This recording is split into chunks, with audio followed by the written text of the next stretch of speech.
So today, guys, we are doing our first sports talk podcast with all three of our main contributors here talking about the Boston sports stuff.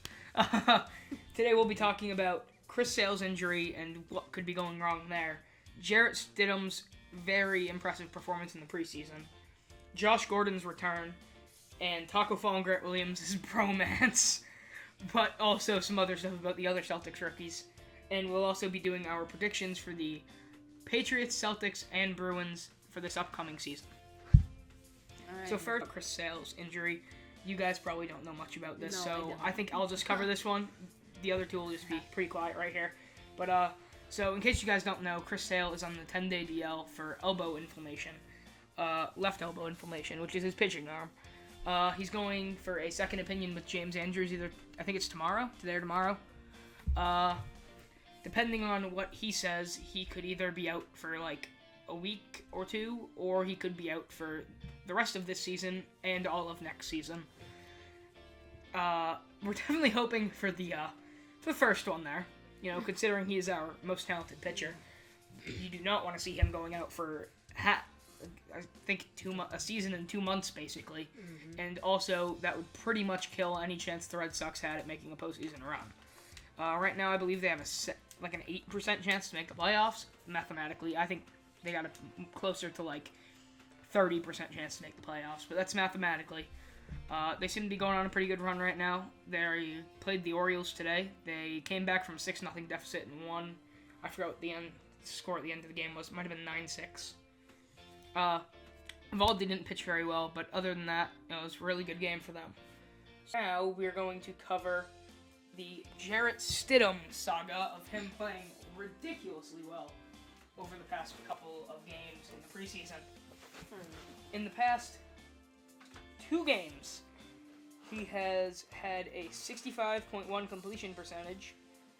He's thrown for 372 yards with an average of 8.7 yards per pass. He's thrown 2 touchdown passes with no interceptions, been sacked once, and his passer rating has been 107.9.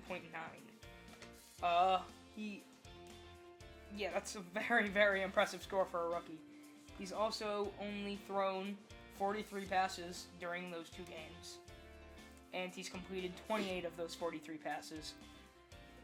They're against very mediocre teams, but still he is definitely showing up about as good as you can see out of a rookie quarterback who's very, very, very raw.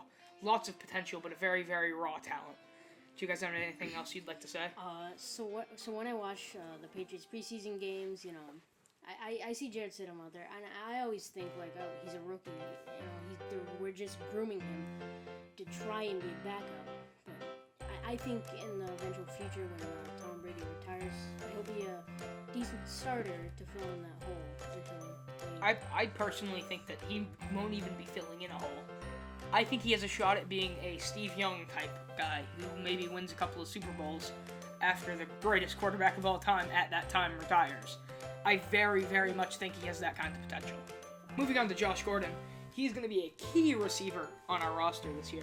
Probably the best receiver on the team. I mean, Julian Edelman's close, but still, I don't think he's not even close to as talented at the receiver position as Josh Gordon. Josh Gordon has absurd potential, and I believe he's only 27 years of age. I believe I'm right there. Pretty sure? Yeah, I think so. Last year he lit it up when he was with our team last year, and then he obviously got suspended again for weed. I have my opinion on that type of suspension. I don't think you should really get suspended for something that's legal in the state that you play in, but whatever. Especially when Tyreek Hill doesn't get suspended, but whatever. That's not what we're talking about today. We're talking about how he's coming back and what that means for the team. So, I believe that means they could easily make another Super Bowl run this season because they didn't really lose too much. They really, honestly, kept a lot. And I think that team could be very, very, very dangerous during this season. Actually, he's 28. He's 28? Okay. Alright. He must have just turned 28. That's good to know. But still, it's only 1 year. His hands are extremely good, and he's a big receiver, so he can just go up and get a ball. I mean, I'm not saying he's Randy Moss, but he's the closest thing that Brady's had to Randy Moss since he had Randy Moss. Exactly. I mean, he's probably the second best receiver, talent-wise, that Brady has ever thrown to. Because you can't tell me that Wes Welker and Julian Edelman and Deion Branch, those guys are more talented than Josh Gordon. They're still good. They're still very close. I mean, Edelman especially is probably borderline Hall of Famer. Borderline, yeah. No, he's probably the best playoff receiver. Oh, yes, probably. He's one of the best. He's probably the best playoff receiver of all time. He hasn't had much experience in the playoffs either, so he's just showed up. He hasn't played in as many games as Jerry Rice, and Jerry Rice, he's closing in on Jerry Rice right about now. Yeah. I mean, Jerry Rice played till he was like 40, right? Yeah. 42, I think. He played for a long time. I mean that stint with the Raiders wasn't very good, but still. He was their top one. He was like one or two receiver on that team though. Yeah. He definitely still was producing. He had like 600, 700 yards in those seasons. Yeah, that's still good.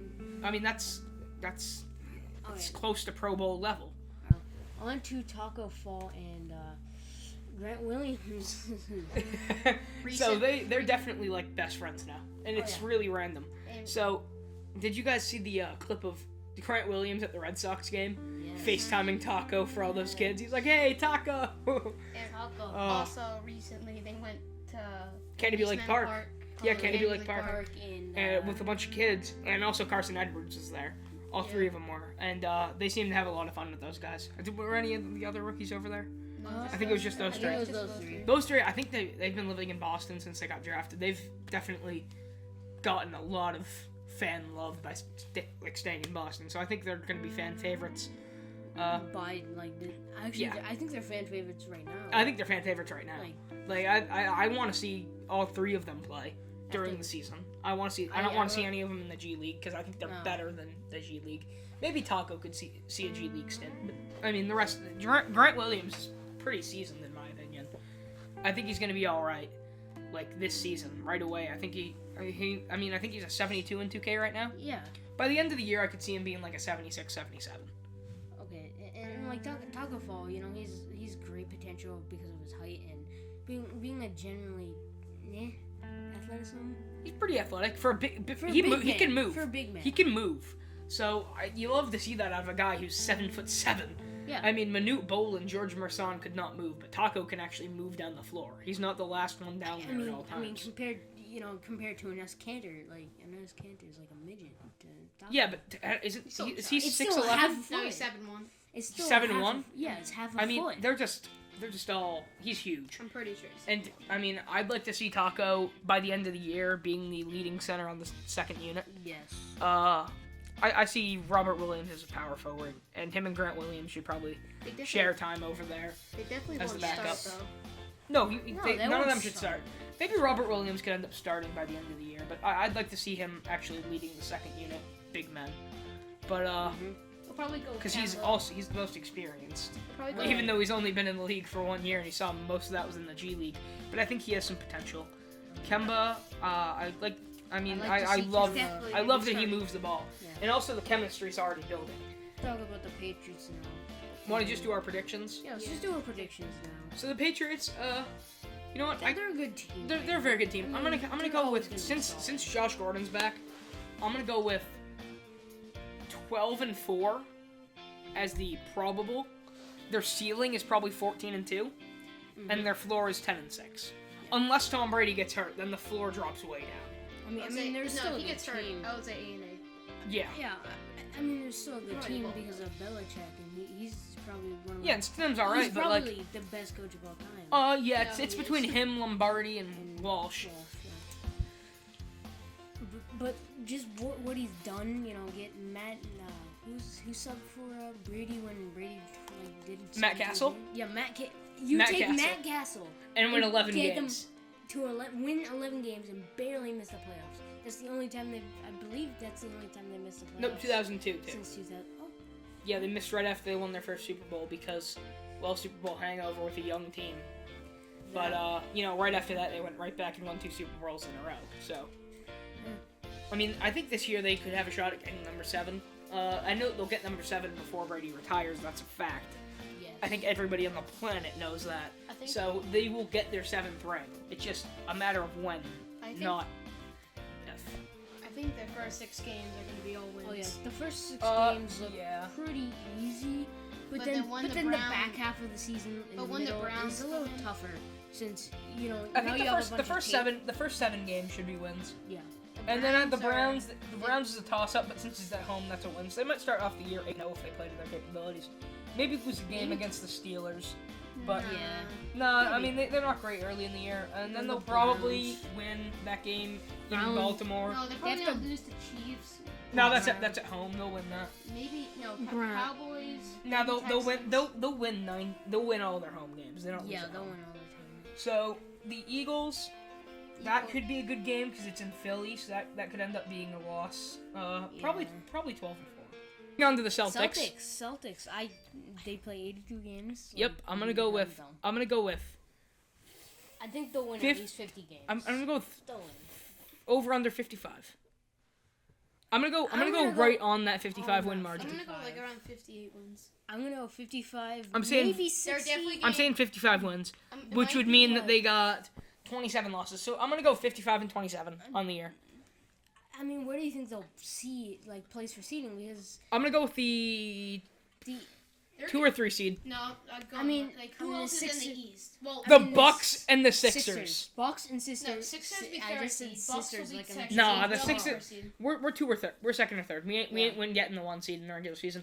I think we'll make the finals though. No, Oh, yeah. In my opinion, we got the best playoff roster we got them. because now we actually have a passing point guard. Yeah, Yeah. Shots fired. Kyrie. Yeah, shots fired over at Kyrie. Good luck. Good luck, Kyrie. Only one in Brooklyn because Katie ain't coming back. Well, next year, but He come back next year, but he ain't coming back this year. Mm-hmm. He ain't gonna come back and be what he used to be. That's a fact. But now on to the Bruins. Does anybody here know anything about the Bruins? No, I don't. I'm just gonna go with they're gonna win the Stanley Cup Finals. That's my prediction. no. I mean, they're definitely good. will make They're a the good team. Stanley Cup. No, they're gonna win the Stanley Cup I Finals. mean, don't. They're gonna come back with redemption after last year. Oh, yeah. They're gonna make the Stanley Cup. They're gonna win. Last season. They're was gonna win the kind of championship. They great. shouldn't have lost that cup.